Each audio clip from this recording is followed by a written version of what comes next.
¿Quieres dominarte a ti mismo? Usa la cabeza. ¿Quieres dominar a los demás? Usa el corazón. Eleanor Roosevelt. Hola, soy Sandy Vaquerizo de nivelación de la carrera de Educación Básica de la Facultad de Ciencias de la Educación e Idioma. El día de hoy voy a exponer dos temáticas de desarrollo del pensamiento. La primera, aprendizaje y pensamiento con las subunidades 1.1, políticas de la asignatura, 1.2, técnicas de aprendizaje e investigación y 1.3, corrientes del aprendizaje.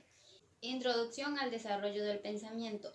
Con las subunidades 2.1, el pensamiento, 2.2, desarrollo del pensamiento, 2.3, cerebro, aprendizaje y formación docente, 2.4, desafíos del pensamiento.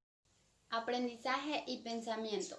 El aprendizaje basado en el pensamiento es un método que tiene como objetivo no solo que los estudiantes adquieran los conocimientos del temario, sino que también desarrollen habilidades y destrezas relacionadas con el pensamiento y puedan ponerlos en prácticas en el futuro.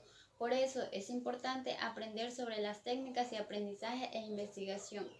Flipped Classroom es un método de la pedagogía inversa que da la vuelta a la clase tradicional, favoreciendo aspectos tan importantes como la independencia y la responsabilidad por parte de los estudiantes. Los contenidos se los llevan a casa y se trabajan fuera del aula, por lo que es tarea de los estudiantes para que puedan consultar e investigar más a profundidad los temas a tratar posteriormente. Para alcanzar un aprendizaje significativo, debemos conocer las corrientes de aprendizaje. ¿Cómo son? Donde el profesor transmite ese conocimiento al estudiante. El estudiante memoriza y a través de ese proceso aprende. El conductismo es cuando el profesor convence de las actitudes e ideas al estudiante para un aprendizaje más dinámico. Conectivismo. En el conductivismo se aprende de humanos gráficos. Organizadores gráficos son herramientas que nos permiten organizar la información de manera visual y más dinámica, facilitando el aprendizaje que ayuda a enfocar lo más importante porque resaltan los conceptos y vocabularios que son las claves para relacionarlas entre estas, proporcionando así las herramientas para el desarrollo del pensamiento crítico y creativo. Ahora vamos a conocer lo que es un tesauro. Tesauro es una lista de palabras claves empleados para representar conceptos con información confiable. Sin embargo, no podemos confundir lo que es un tesauro con un diccionario porque este no define los términos que la componen, a no ser para aclarar ambigüedad a desarrollo del pensamiento. Como primera subunidad tenemos 2.1, el pensamiento. El pensamiento es un don particular del ser humano y su origen se da por la intervención sensorial de la razón y la creación de la mente de manera natural y espontánea. Es una habilidad como nadar y correr, por lo tanto es desarrollado mediante el entrenamiento adecuado. Lippmann además define que el pensamiento es como la dimensión que hace parte de un pensamiento más completo llamado pensamiento multidimensional. Un ejemplo de ello se da cada vez que el ser humano se pregunta de su existencia. De esta manera nacen los juicios propios y la búsqueda de respuestas lógicas. Con respecto a lo anterior, queremos preguntar, ¿de dónde nacen estos juicios propios? Es decir, sus propias apreciaciones. A lo que se responde es que los juicios propios son construidos, como Lippmann nos dice, que a través de las habilidades cognitivas se estructuran a su vez en el pensamiento. Según Piaget, tenemos 4 etapas del desarrollo cognitivo. La primera etapa es la etapa sensoriomotora o sensoromotriz, que es la que se trata de la primera fase en el desarrollo cognitivo y para Piaget tiene lugar entre el momento del nacimiento y la aparición del lenguaje articulado.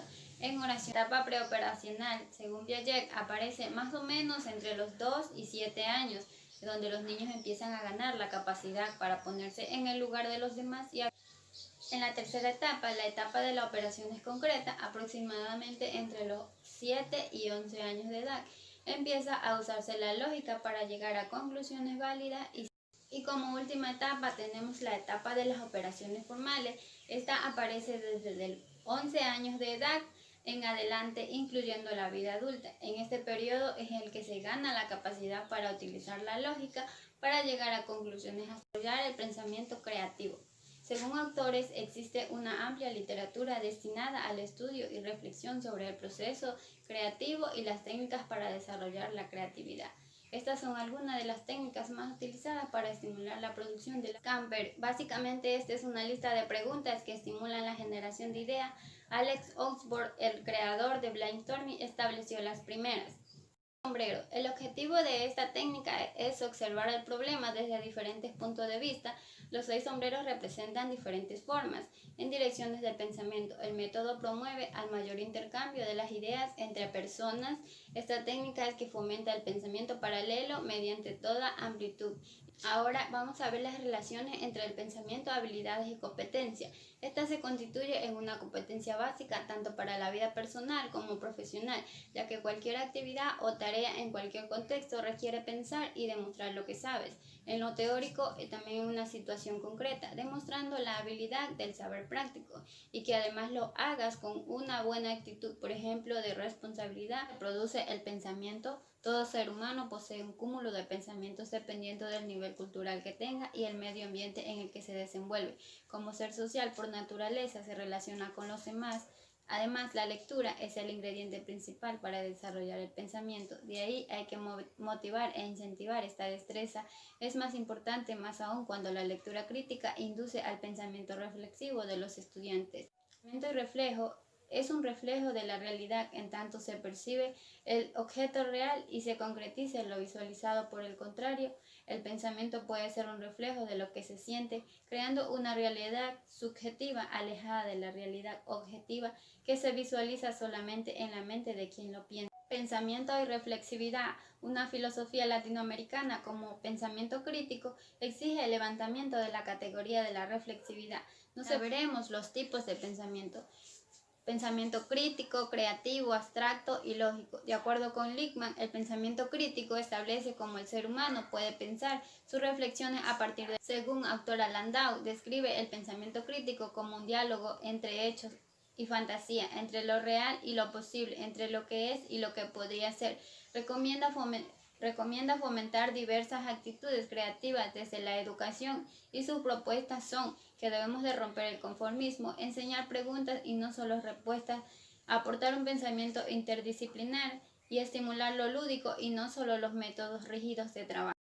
Se refiere a la disposición de las personas para crear ideas originales, a plantear situaciones que nos ayudan a anteponernos a posibles escenarios. Este tipo de pensamiento, el hecho de que sea una cualidad exclusivamente humana, no quiere decir que todas las personas puedan desarrollarla. El pensamiento abstracto es innato en algunas personas y el pensamiento lógico funciona como una herramienta que permite dar soluciones a los problemas de la vida diaria. ¿Y cómo se realiza la clasificación de estos tipos de pensamiento? Su clasificación es pensamiento deductivo, inductivo, analítico, lateral o creativo, suave, duro, divergente, convergente y más. ¿Existen tipos de inteligencia? Existen 8 tipos de inteligencia. La investigación de Howard Gardner ha logrado identificar y definir 8 tipos de inteligencia distintas. Vamos a conocer de manera más detallada cada una de las inteligencias propuestas por la teoría de las inteligencias múltiples de Gardner a continuación. La inteligencia lingüística es la capacidad de dominar el lenguaje y poder comunicarnos con los demás. Esta inteligencia lógico-matemática, como su nombre mismo lo indica, este tipo de inteligencia se vincula a la capacidad para el razonamiento lógico y la resolución de los problemas matemáticos. La rapidez para solucionar este tipo de problemas es el indicador que determina cuánta inteligencia lógico-matemática se tiene. En la inteligencia espacial, la habilidad para poder observar el mundo y los objetos desde diferentes corporal kinestésica son las habilidades corporales y motrices que se requieren para manejar herramientas o expresar ciertas emociones. Representan un aspecto esencial en el desarrollo de todas las culturas de la historia. La inteligencia intrapersonal se refiere a aquella inteligencia que nos faculta para comprender y controlar el ámbito interno de uno mismo. Las personas que destacan esta inteligencia intrapersonal son capaces de acceder a sus sentimientos y emociones y reflexionar sobre estos.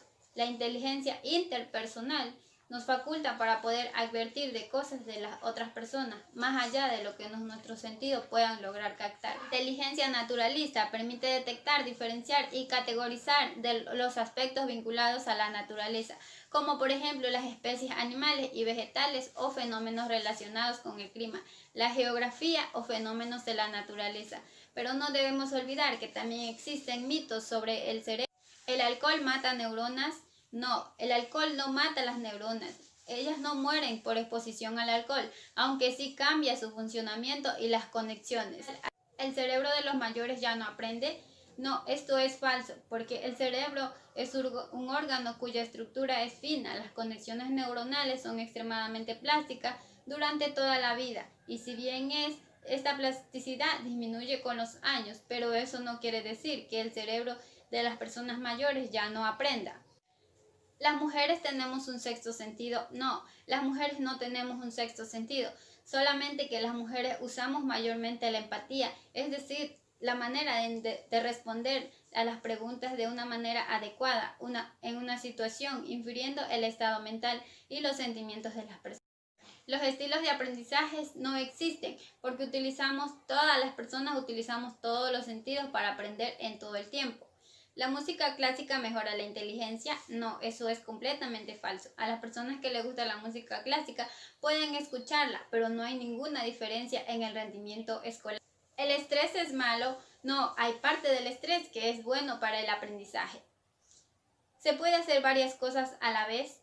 No, no podemos hacer varias cosas a la vez, porque esto no nos va a permitir conectar nuestros sentidos y poder concentrar. El cerebro como órgano de la inteligencia es plástico, aprende a lo largo de la vida, porque si no aprendiste a leer a los 5 o 6 años de edad, puedes aprender más tarde en la vida. Un ejemplo de esto se ve reflejado que ahora hay programas donde los adultos mayores aprenden a leer aún ya siendo de edad avanzada. El cerebro de cada persona es único, así como los rostros, porque todos tenemos la misma parte, pero nadie en absoluto tiene el mismo cerebro. El cerebro de cada persona está preparado de manera diferente para aprender diferentes actividades. Lo nuevo que aprendes está influenciado por todo aquello que ya sabes. Un ejemplo de esto se ve cuando, por ejemplo, si un niño aprende a sumar, a restar y a multiplicar, obviamente va a poder dividir, pero por lo contrario, si no aprende lo que es básico, va a tener serios problemas en el aprendizaje. Porque estos son dos elementos fundamentales en el aprendizaje. Si una persona no puede acordar algo y no prestó atención, obviamente que no va a aprender. Entonces son dos cosas fundamentales para el aprendizaje. En la formación docente podemos saber miles de técnicas metodológicas, pero si tenemos la actitud incorrecta sobre la labor como docente, jamás vamos a ser excelentes. No vamos a poder captar ese arte de enseñar si tenemos actitudes incorrectas de cómo funciona y el cerebro, de cómo aprende la gente. También existe lo que es el contagio social, y un ejemplo de esto se ve cuando un docente, por ejemplo, tiene problemas en su hogar. Él debe de dejar todos los problemas que tenga fuera del entorno del aprendizaje escolar, porque si llega con esa mala actitud hacia los estudiantes, entonces ellos también se contagiarán de esas malas energías. Identificando el problema, pensando en la decisión que se va a tomar, identificando los criterios, se encuentran las opciones más importantes, identificando los riesgos que se puede tolerar, a hacernos responsables de las decisiones tomadas. Y si el proceso de las decisiones y ejecución de las ideas tomadas te resulta demasiado arduo, siempre puedes dividirlo en pequeñas partes. Entre los desafíos del pensamiento tenemos el tiempo, que es necesario dedicar tiempo para nuestros alumnos, para que profundicen los temas en los que están aprendiendo y que reflexionen sobre lo que han aprendido. En el entorno para pensar debemos dotar en espacios donde los alumnos puedan pensar con libertad, donde pueden compartir sus reflexiones. Las rutinas deben proporcionar a los alumnos rutinas, esquemas, modelos que hagan visible el pensamiento individual y colectivo. La interrelación, fomentar que nuestros alumnos se relacionen, ellos les permitirá conocer otros puntos de vista que siempre enriquecen el proceso de pensamiento. En las oportunidades con hechos de la vida real, de fondo, generar oportunidades de aprendizaje para que los alumnos puedan interiorizar y reflexionar sobre el proceso de aprendizaje. En los modelos que ayuden a los alumnos a conocerse como pensadores de modelos vivos que se van ensamblando en las aportaciones y pensamiento de los demás. En el lenguaje es necesario tener la destreza de hacer un buen uso del lenguaje para poder describir y transmitir en las expectativas que el profesor transmite al alumno cuál es el fin que se persigue en todo momento, en cualquier caso. Ahora veremos las reflexiones sobre el concepto y utilidad de la información para tomar decisiones. A diario estamos tomando decisiones, algunas veces son fáciles de tomar, en otras ocasiones tenemos que pensar mucho antes de decidir. Por lo tanto, cuando tomamos una decisión, siempre tenemos que elegir entre una serie de cosas que nos interesan. Esto implica que por cada elección hay que dejar del otro lado las cosas. Lo importante es ver las consecuencias de la elección ahora nos preguntamos, ¿el pensamiento se produce o se desarrolla? La capacidad de pensar es propia del ser humano y se va desarrollando paulatinamente y naturalmente con la maduración. Cuando el ser humano crece y se desarrolla, el pensamiento se desarrolla entonces por obra de la naturaleza y de la acción externa por educación.